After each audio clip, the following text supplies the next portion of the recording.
Pessoal, hoje a gente vai falar um pouquinho sobre interpretação e análise de solo. Eu já entro com a lei do mínimo aí, a lei do Liebig, que fala que a produtividade das nossas culturas geralmente é limitada pelo nutriente que tiver mais deficiente. Então a gente tem esse barril aí segurando a água, né, com os nutrientes.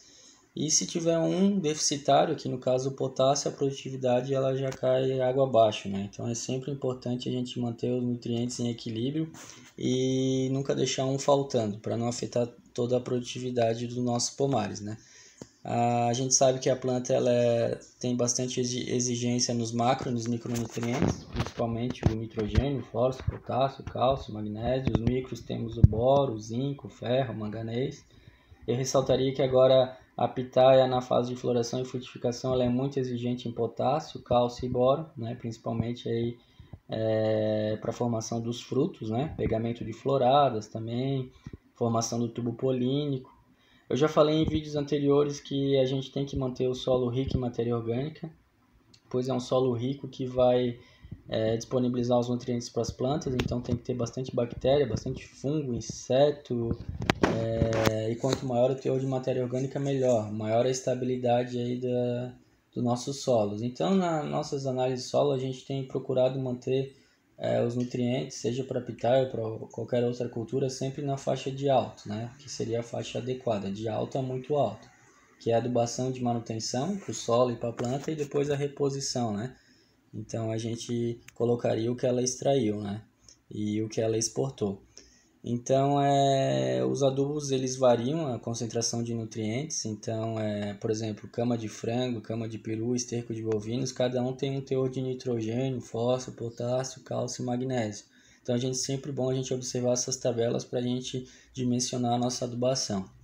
E esses nutrientes eles têm que estar em equilíbrio, tá? O cálcio tem sua porcentagem no solo, o magnésio tem outra, o potássio outra, o pH tem a faixa ideal. A matéria orgânica é o ideal sempre acima de 3% para dar vida ao solo, tá? Então, basicamente, esses são os níveis que a gente tem que deixar no solo. O solo ele é uma solução, então você adiciona os nutrientes no solo e eles vão se ligando às partículas de argila, partículas de matéria orgânica, e desse modo eles vão disponibilizando para as plantas. Esses nutrientes eles também podem competir quando um tiver em teor mais baixo que o outro, então por isso é importante a gente sempre deixar em níveis altos.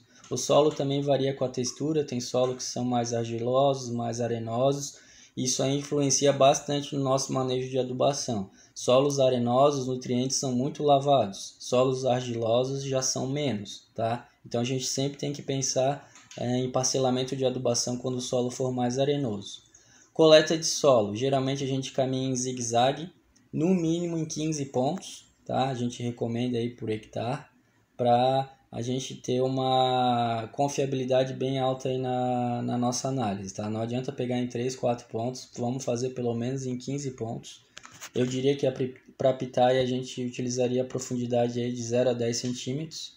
Existem vários materiais para você coletar esse solo. A gente usa muito aqui na região aqui de Santa Catarina, solo mais arenoso, o trado calador, mas você pode usar uma pazinha simples, não tem problema, até porque a pitaia, a profundidade é bem pequena, de 0 a 10 centímetros, né? Interpretação dos teores de micronutrientes também, então é muito importante a gente fazer uma análise de solo. A básica seriam só os macros, né? Então vamos fazer uma completa para a gente ver como é que está o cobre, como é que está o zinco, o boro, manganês, ferro e depois interpretar os valores, né?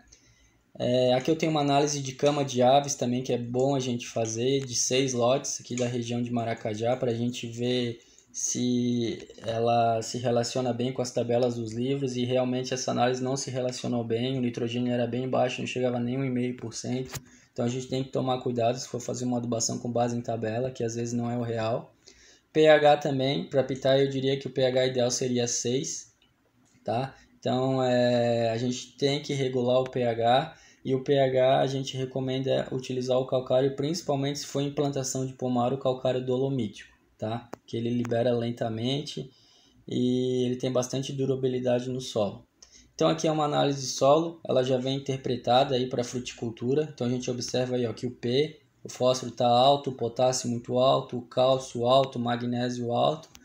Está iniciando a safra já com essa análise, então está perfeito para a gente iniciar bem a Pessoal, agora na fase de florescimento e frutificação, a pitela demanda bastante potássio, tá? Potássio, cálcio, principalmente potássio e cálcio, tá? Nitrogênio também, mas a gente tem que tomar cuidado que para não exceder o valor de nitrogênio. Então a gente tem que trabalhar esses 3 nutrientes. E de micronutrientes, geralmente nessa curva aí está mostrando que ela é muito exigente em zinco, tá? Manganês, cobre, geralmente isso a gente tem bastante aí nos resíduos, nos estercos, e o boro também, principalmente para ajudar aí na formação do tubo polínico. Então, basicamente, são esses os nutrientes.